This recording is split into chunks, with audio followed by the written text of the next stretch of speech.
प्रिय आर्यवीरो, कल स्वभाव बदलने के विषय में खुल करके विचार किया गया। जो कार्य हम करते हैं उसके संस्कार पड़ते जाते हैं और वो संस्कार दृढ़ीभूत होकर के आदतों में बदल जाते हैं, और जब वो आदतें स्वयं वैसे कार्य होने लगते हैं तो स्वभाव में परिवर्तित हो जाती हैं। स्वभाव कुछ पूर्व जन्म के संस्कारों से भी होता है, और इस जन्म में भी जैसी संगति है, जैसे कार्य किए हैं, जैसे पर्यावरण वातावरण है, वैसा व्यक्ति का स्वभाव बन जाता है। अच्छा भी बन जाता है और बुरा तो बनता ही है। तो स्वभाव में दो बातों का और समावेश करें। क्रोध को दूर हटाने का। व्यक्ति कितना भी बुद्धिमान हो, बलवान हो, न्यायकारी हो, परोपकारी हो, लेकिन यदि वह क्रोधी है तो सब लोग उससे भयभीत रहते हैं, उससे दूर रहने में अपना हित समझते हैं और हृदय से उसका सम्मान नहीं करते हैं। तो क्रोध के बारे में पहले चिंतन करें, स्वभाव से उसको हटाएं। वैसे तो आज का मनोविज्ञान कहता है कि क्रोध को दबाना वो बुरा है। कहते हैं ना भाई, क्रोध का घूंट पी करके रह गया। क्रोध को दबाना जो है वो मन के लिए अच्छा नहीं है, स्वास्थ्य शरीर के लिए अच्छा नहीं है, लेकिन उसकी अभिव्यक्ति दूसरे प्रकार से की जा सकती है। तो पहले क्रोध के कारण जाने और तत्कालिक उपाय क्या हैं उसको दूर करने के, और स्वभाव बदलने के लिए क्रोधी स्वभाव उसको बदलने के लिए क्या करें, इन पर चिंतन करेंगे। मनोविज्ञानों का कहना है क्रोध एक दुधारी तलवार है, यानी इधर भी दोनों सिरों पर धार है। जो अपना और जिस पर क्रोध किया जाता है दोनों का अहित करती है। क्रोध के समय में व्यक्ति की सुध बुध भूल जाती है, जैसा कि गीता में कहा है, ध्यायतो विषयान पुंस संगस तेषु उपजायते। व्यक्ति जब किसी विषय का ध्यान करता है, उससे आसक्त हो जाता है, अटैचमेंट हो जाता है, तो फिर संगात संजायते काम, फिर उस विषय को भोगने की, उस वस्तु को प्राप्त करने की तीव्र कामना उसके मन में बन जाती है। और जब वो कामना पूरी नहीं होती तो क्रोध की उत्पत्ति होती है। कामात क्रोधो भी समझायते। काम से फिर क्रोध पैदा होता है। जब कामनाओं की पूर्ति में कोई बाधा आ जाती है तो व्यक्ति में क्रोध उत्पन्न हो जाता है। क्रोधात भवति सम्मोह है, और क्रोध में व्यक्ति पागल हो जाता है, बुद्धि मूढ़ हो जाती है। क्या करना उचित है, क्या करना अनुचित है, इसका उसको ज्ञान नहीं होता है। तो सम्मोह से मोह से फिर बुद्धि भ्रष्ट होती है, बुद्धि भ्रष्ट हो जाती है, उचित अनुचित का निर्णय नहीं कर पाती है, और बुद्धि भ्रष्टात् विनश्यति, व्यक्ति का सर्वनाश हो जाता है। उसके साथ में क्रोध के समय में शरीर शास्त्रज्ञों ने परीक्षण किया। हमारे नर्व सिस्टम के जो अंतिम छोर हैं उससे एड्रेनलिन और नॉर एड्रेनलिन, कार्टिसोन, ऐसे अनेक हार्मोन उत्सर्जित होते हैं क्रोध की स्थिति में, जो कि हृदय में जाकर के नर्वस सिस्टम को और अधिक तीव्र कर देते हैं। जहरीले तत्व होते हैं जिनका शरीर पर व्यापक और बहुत चिरस्थायी प्रभाव पड़ता है। क्रोध के चेहरे पर झुर्रियाँ पड़ जाती हैं, कभी भी वो सुख शांति से न सो सकता है न बोल सकता है, हर समय माथे पर त्योरियाँ चढ़ी रहती हैं। तो क्रोध से एक तो बुद्धि का नाश हो जाता है, मोह हो जाता है, और क्रोध से शरीर में अनेक हानिकारक तत्व पैदा हो जाते हैं जो अनेक रोगों के कारण बनते हैं। अब इसके मूल में क्या है? तो शास्त्रकारों ने कहा कि क्रोध का मूल जो है, उस क्रोध के मूल में लोभ होता है। किसी वस्तु को प्राप्त करने की ये मेरी होनी चाहिए, और जब वो नहीं प्राप्त होती है तो फिर व्यक्ति जो है क्रोध में आता है। क्रोध किन कारणों से पैदा होता है? एक कारण पर हमने चिंता कर ली कि जब कामनाओं की पूर्ति में कोई बाधक तत्व उपस्थित हो जाता है तो व्यक्ति को क्रोध आता है। दूसरा कारण क्या है? जब व्यक्ति अपने आप को असहाय समझता है। कमज़ोर आदमी को क्रोध अधिक आता है। जैसे कि आपने देखा होगा नदी पर, तालाब पर या समुद्र के किनारे, वहाँ पर तरंगे आती हैं, लेकिन जो समुद्र गहरा होता जाता है वहाँ पर तरंगे इतनी नहीं आती हैं। इसी प्रकार जो गंभीर प्रकृति का व्यक्ति है, जिनकी कफ प्रकृति है, वो तुनक मिजाजी नहीं होता है। उसको बात बात पर जो है वो क्रोध नहीं आता है, वो शॉर्ट टेम्पर नहीं आता है। जो वात प्रकृति के हैं, वात और पित्त प्रकृति के व्यक्ति हैं, पित्त प्रकृति वालों को जल्दी क्रोध आता है। और आता तब है जब व्यक्ति अपने आप को असहाय समझता है, कमज़ोर समझता है, तो क्रोध आता है। क्रोध का तीसरा जो कारण है वो क्या है कि जब हम कोई बात अपनी ज़बरदस्ती किसी से मनवाना चाहते हैं, और जब वो हमारी बात को नहीं मानता कि ऐसा होना ही चाहिए, ये कार्य होना ही चाहिए, जब वो नहीं होता है, हमारी कोई बात को नहीं मानता है, तो हमें क्रोध आता है। तो क्रोध के ये 3 कारण हो गए। लोभ एक तो मूल में, अपनी मानसिक दुर्बलता, शारीरिक दुर्बलता या आर्थिक दुर्बलता, और बलपूर्वक किसी से अपनी बात को मनवाना, ये 3 कारण क्रोध के होते हैं। अब तात्कालिक उपाय क्या क्रोध को दूर करने का? क्योंकि तात्कालिक उपाय नहीं करेंगे तो व्यक्ति पता नहीं कैसा दुष्कृत्य क्रोध में कर देगा, जिसका कि उसको सारी आयु भर जो है फल भोगना पड़ता है। किसी की हत्या कर दी तो आजीवन कारावास या मृत्युदंड मिलता है, किसी को और हानि पहुंचा दे तो फिर उसका भी फल भोगना पड़ता है, किसी को कटु बात कह दे तो सारी उम्र की बनी बनाई मित्रता जो है समाप्त हो जाती है, और बसे हुए घर परिवार जो है वो छिन्न भिन्न हो जाते हैं। क्षणिक क्रोध से ही होता है। तो सबसे पहले जो है तात्कालिक उपाय क्या है? शास्त्रकार कहते हैं कि धैर्य से क्रोध को जीते, शॉर्ट टेम्पर नहीं बने। थोड़ी सी बात पर जो है वो उबल पड़े, ये स्वभाव अच्छा नहीं है। व्यक्तित्व को ये दूषित करने वाला है, व्यक्तित्व को नीचा करने वाला कार्यक्रम है। तो धैर्य कि कोई बात कहता है उसको धैर्य से सुने, विचार करें, और उस पर विचार करें कि ये जो बात कह रहा है जिससे मुझे क्रोध आ रहा है, यदि मैं भी इस स्थिति में होता तो हो सकता है मुझे भी इसी प्रकार से क्रोध आता। तो धैर्य से क्रोध को जीतें और क्षमा कर दें।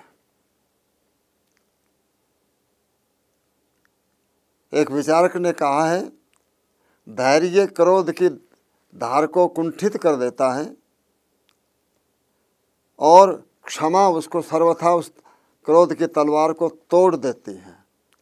इसलिए धैर्य और क्षमा क्रोध को शमन करने के सबसे कारगर और तात्कालिक उपाय हैं। दूसरा उपाय, उसका क्रोध से होने वाला दुष्परिणाम उस पर चिंतन करें कि मेरे क्रोध करने से ये व्यक्ति क्या प्रतिक्रिया करेगा, किस प्रकार से मुझे हानि पहुंचाने की इसकी जो है वो विचारधारा बनेगी, और दूसरा क्या नुकसान होगा, मेरे मित्र जो हैं वो मुझसे छिन्न भिन्न हो जाएंगे और मेरा बनता बनता काम जो है बिगड़ जाएगा, मुझे अंत में अकेला ही रह जाना पड़ेगा। तो उसके मूल तक जाओ। उसके साथ में ये भी अभिप्राय है कि ये क्रोध क्यों आ रहा है, उसके कारण को जानें और उस स्थिति में अपने आप को ले जाएं कि यदि उस स्थिति में मैं भी यदि ऐसा होता तो मैं क्या करता। संभवतः मैं भी ऐसी प्रतिक्रिया करता जैसा कि कोई दूसरा व्यक्ति मेरे साथ कर रहा है। तो उसके परिणाम के ऊपर चिंतन ज़रूर करें। तीसरा उपाय क्या, तात्कालिक उपाय, 2 घूंट ठंडा जल पी लें। कहते हैं कि आत्महत्या करने वाले यदि थोड़ी देर रुक जाएं, विचार करें या 2 घूंट ठंडा जल पी लें तो उसके विचार बदल जाते हैं। ठंडा जल जो है वो मन को शांत कर देता है। अगला उपाय क्या है, जिस कारण से क्रोध आ रहा है, जिस व्यक्ति को देख करके क्रोध आ रहा है, जिस स्थान को देख करके क्रोध आ रहा है, वहाँ से चले जाएं, हट जाएं दूर। न रहेगा बाँस और न बजेगी बांसुरी। अंतिम उपाय क्या है, चुप रह जाना। आपस की गाली गलौच में, तू तो मैं में जो पहले चुप होता है वही विजयी माना जाता है। इसलिए मौन को वाणी का भूषण बताया है। चुप रहना 100 रोगों की एक दवा माना गया है। तो ये तात्कालिक 5 उपाय क्रोध के बतलाए। अब क्रोध का स्वभाव कैसे बदलें, क्योंकि ये तो तात्कालिक उपाय थे, फिर भी जब मूल में क्रोध की भावना है तो उसको कैसे बदलें। यदि वो नहीं बदले तो क्रोध तो आता रहेगा। तो पहला क्या है, जैसे कि मैंने पहले बताया, आत्मविश्वास की कमी से क्रोध आता। जब व्यक्ति अपने आप को हीन मानता है, दुर्बल मानता है, असहाय मानता है और धन से भी कम साधन होते हैं, तब वो क्रोध में आता है। तो अपने आत्मविश्वास को बढ़ाएं कि नहीं, जितना लोग मुझे सोचते उतना मैं दुर्बल नहीं हूँ, और कम से कम मानसिक दृष्टि से तो दुर्बल हो ही नहीं। नर हो न निराश करो मन को, काम करो, कुछ काम करो। तो जब परमात्मा ने हमें मानव का शरीर दिया है और बहुत सारी बुद्धि और अनेक प्रकार का कार्य कौशल दिया है, संस्कृत में कहा है कि जीवन नरो भद्र शतानि पश्येत। जिंदगी में व्यक्ति सैकड़ों शुभ अवसरों को देखता है। तो इसलिए अपने आत्मविश्वास को जो है बनाए रखे कि नहीं, मुझे क्रोधित नहीं होना है, मुझे स्थिति से डट कर के मुकाबला करना है, मैं इतना हीन नहीं हूँ। तो पहले अपने स्वाभिमान को जागृत करें।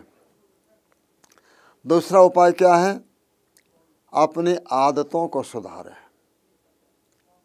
आदत क्या है, हमें अपने प्रत्येक वस्तु को ऐसे स्थान पर रखना चाहिए कि चाहे बिजली चले जाए, अंधेरे में भी हमारा हाथ उस वस्तु को वहीं पर जाए और वो वस्तु हमें उपलब्ध हो जाए।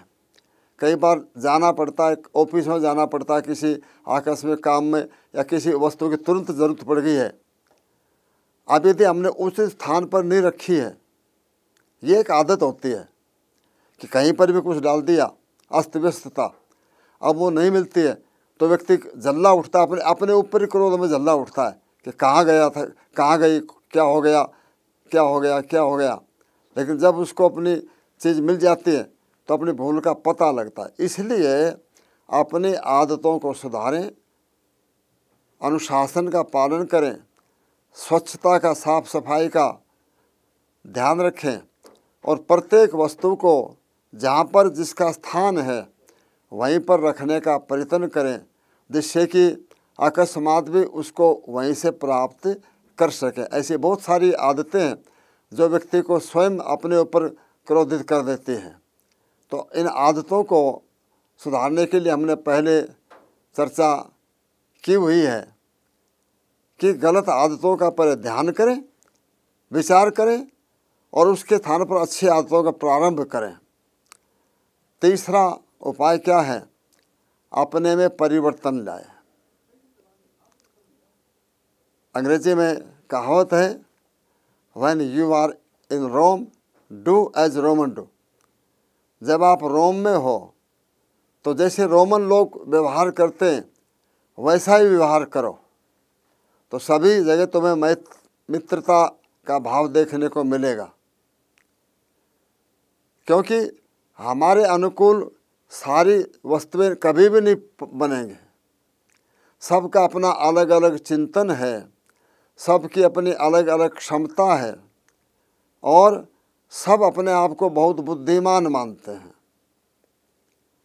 कोई मानना गलत तो नहीं है। तो यही मानना चाहिए कि जब मैं अपनी बात को सही मानता हूँ, हो सकता दूसरे भी उनका जो चिंतन उसको सही मानते हो। तो इसलिए वातावरण के अनुकूल अपने आप को ढाल लें। नदियों का और समुद्र का संवाद हुआ। समुद्र ने कहा है, नदियों तुम संसार की सब वस्तुओं को बहाकर मेरे अंदर ले आती हो, लेकिन बेंत का झाड़ जो तुम्हारे किनारे पर पैदा होता है उसको कभी नहीं लाते। तो नदियों ने कहा कि महाराज, और जितने भी वस्तुएं हैं हमारे सामने छाती अड़ा के खड़ी हो जाती हैं और हम अपने प्रवाह से उनको धराशायी करके बहा करके ले आते हैं। लेकिन बेंत का झाड़ जो है, जब बाढ़ आती है, पूर आता है, प्रवाह आता है पानी का, तो वो झुक जाता है। बेंत तो लचीली चीज़ है और जब प्रवाह चला जाता है तो फिर खड़ा हो जाता है। तो विनम्रता एक ऐसा गुण है जो क्रोध की धार को कुंठित करने के लिए बहुत कारगर उपाय है। विनम्र बने, उसके साथ में अपने आप को वातावरण के अनुकूल ढालने का प्रयत्न करें। उसके साथ में एक लोकोक्ति सब जगह सुनी जाती है, उतावला सो बावला। हड़बड़ाहट में तुरंत कोई निर्णय नहीं कर बैठे। कई बार वो निर्णय गलत होता है।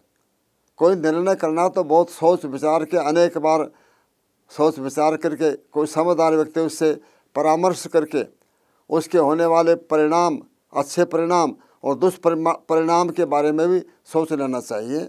एक कहानी है, एक व्यक्ति ने अपना नेवला, पालतू नेवला पाल रखा था। अब वो जब भी कोई व्यक्ति बाहर से आता तो नेवला द्वार पर आकर के उसका स्वागत करता।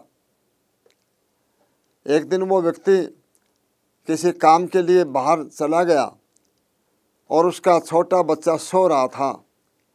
नेवले को पहरेदार नियुक्त करके और वो चला गया कि कोई सांप इत्यादि जो है नहीं आ जाए। तो जब वो उसके जाने के पश्चात में एक सांप आया और वो बालक को डसना चाहता था। नेवले ने उसका मुकाबला किया और नेवला तो बहुत ही बहादुर होता है, वो सांप को मारता ही है। उसने सांप को मार दिया और कई टुकड़े टुकड़े कर दिया। मारने से उसके मुख पर खून लग गया। जब बच्चे का पिता बाहर से आया तो नेवला द्वार पर दौड़ा दौड़ा आया। अब उस व्यक्ति ने उसके मुंह से खून लगा देखा तो विचार किया, इसने मेरे बालक को, सोते हुए बालक को मार दिया है। विचार नहीं किया,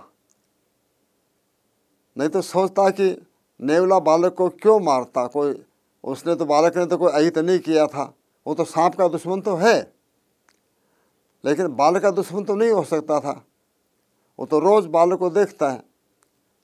तो उसने कहा, रे नमक हराम, मेरे बच्चे को मार दिया, और लाठी उठा के उस नेवले को मार दिया। जब वो भीतर गया देखा तो उसका बालक जो आराम से सो रहा है और पास में एक सांप जो है मरा पड़ा, उसके नेवले ने मार करके टुकड़े टुकड़े कर दिए हैं। तब वो बहुत पश्चाताप उसने किया, रोने लगा कि मैंने उतावलेपन में आकर के, पागलपन में आकर के, और मेरे परम हितैषी जिस नेवले ने आज मेरे बालक की रक्षा की, और मैंने बिना बेचारे उसको मार दिया। इसलिए कहा उतावला सो बावला। किसी भी काम को जब क्रोध आता है तो एकदम हड़बड़ाहट नहीं करें, उत्तेजित होकर के कोई इस प्रकार का कदम नहीं उठाए, ऐसा कोई रिस्क नहीं ले जिससे कि अपना और दूसरों का जान का भी खतरा हो जाए। अगला उपाय क्या है क्रोध को शांत करने का? शांत होकर के सुने। कोई भी बात है, कोई कहता है तो उसको शांत होकर के सुने। शांत होकर सुनने से आपको उसकी काट का भी पता लगेगा कि भाई इसकी बात का कैसे प्रतिवाद किया जाए, क्या उत्तर दिया जाए, क्या उपाय किया जाए। तो शांत होकर के सुने। ऐसा नहीं कि कोई व्यक्ति क्रोध में कोई बात कह रहा है और हम भी क्रोध में आकर के उसी प्रकार से जवाब दे रहे हैं, तो हमारे पास में सोचने समझने का अवसर नहीं मिलेगा, और हो सकता है कि वो तो मैं अंत में हाथापाई में आ जाए, मारपीट में आ जाए, और शारीरिक हानि के का में परिणत हो जाए। इसलिए किसी की बात को पहले शांत होकर के सुनो, फिर विचार करके जो कदम उठाना उसको करना चाहिए। अगली बात क्या कही कि भावनाओं को विनम्रता से अभिव्यक्त करें।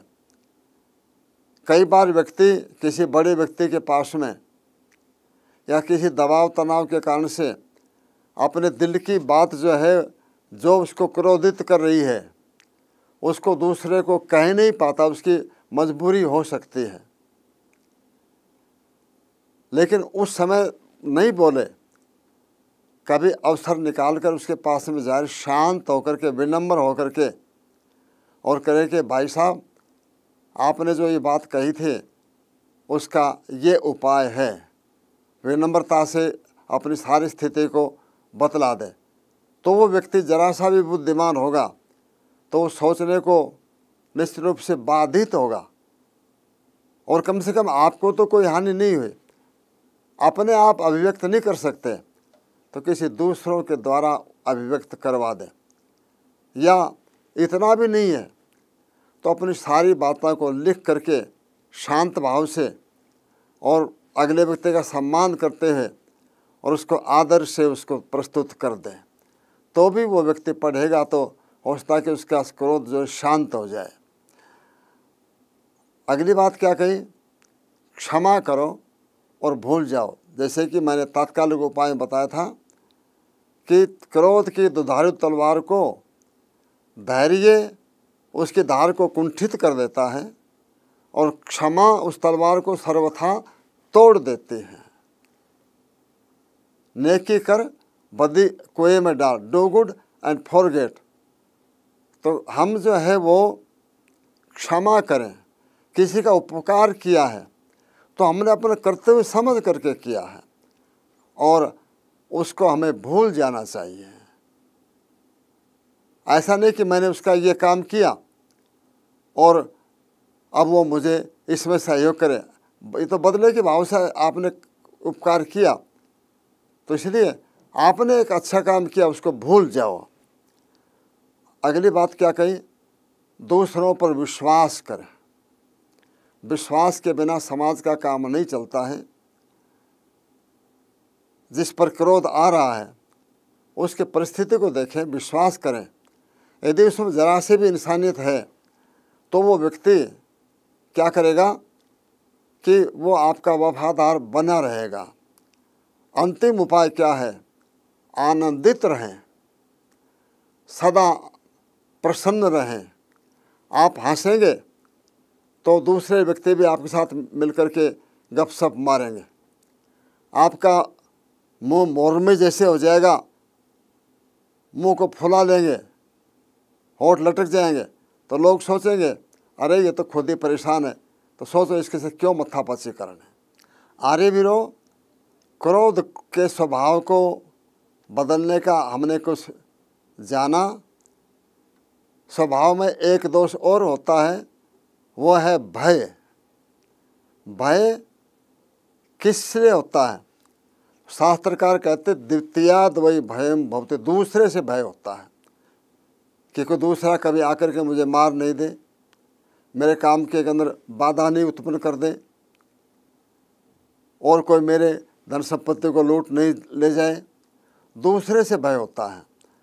उसके साथ में भय होता है बचपन में कभी कोई दुर्घटना हो गई है, कहीं आपको भयंकर चोट लगी है या मरते मरते बचे हो, तो उसकी छाप जो है वो आगे के जीवन पर भी पड़ जाती है। या माता पिता ने कभी अधिक कठोर दंड दे दिया, अधिक पीट दिया है, या गुरु लोगों ने पीट दिया है, तो व्यक्ति सारी उम्र जो है वो दब्बू प्रवृत्ति का बन जाता है। तीसरा जो कारण है वो अनहोनी की कल्पना। हम अनहोनी कर लेते हैं, रास्ते में जा रहे हैं कि बिल्ली जो है काट गई तो आज तो कोई दुर्घटना होने वाली है, नेवला काट गया रास्ता तो कोई दुर्घटना होने वाली है, और दूसरे अंधविश्वास हैं जिसके कारण से हम भयभीत हो जाते हैं। तो इसको दूर करने का उपाय क्या है? पहली बात क्या है कि जिस कार्य से भय लगता है उसी को पहले शुरू करो। एक विचारक ने कहा है कि जब भय जितना उसके भय से दूर है, जब तक भय दूर है तब तक उससे भयभीत होना चाहिए, और जब वो सामने आ ही गया है तो मजबूती से उसका मुकाबला करना चाहिए। तो दो बातें हो गई, जिस काम से आपको भय लगता है उसको पहले शुरू करोगे तो देखोगे कि भय जो है वो कल्पना में अधिक था, वास्तविक भय बहुत कम था, और फिर सारे काम को निर्भय होकर के आप कर लेंगे। और जब भय आ ही गया तो उसका दृढ़ता से मुकाबला करें। तीसरी जो बात कही है भय को दूर करने के लिए, शास्त्रकार कहते हैं अप्रमादात भयम रक्षत। असावधानी, लापरवाही, गैर जिम्मेदारी से भय होता है। सब जगह सावधान रहे, अपने सामान की सुरक्षा करें, अपने घर परिवार संपत्ति की सुरक्षा में सावधान रहे, अपनी सुरक्षा में भी सावधान रहे, और चोरी से बचने के लिए सब जगह सुरक्षित सब सामान को रखें, प्रमाद कहीं पर भी नहीं करें। चौथा उपाय क्या है? अनावश्यक वहम, संदेह, अंधविश्वास, पाखंड, ढोंग, इनको छोड़ दें। जो भयभीत होता उन्हीं को ये भूत प्रेत लगते हैं, उन्हीं को ये दिशाशूल होता है, उन्हीं को अपशकुन होते हैं, बाकी को नहीं होते हैं। और विशेष बात क्या कही है भय को दूर करने के लिए? परमात्मा का विश्वास करें।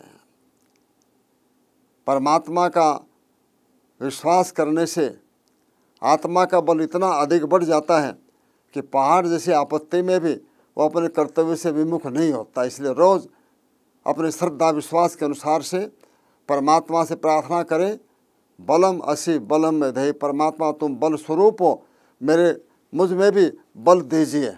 अभयम मित्रात अभयम अमित्रात, मित्रों से मैं अभय बनूं, और जो शत्रु हैं उनसे भी अभय बनूं।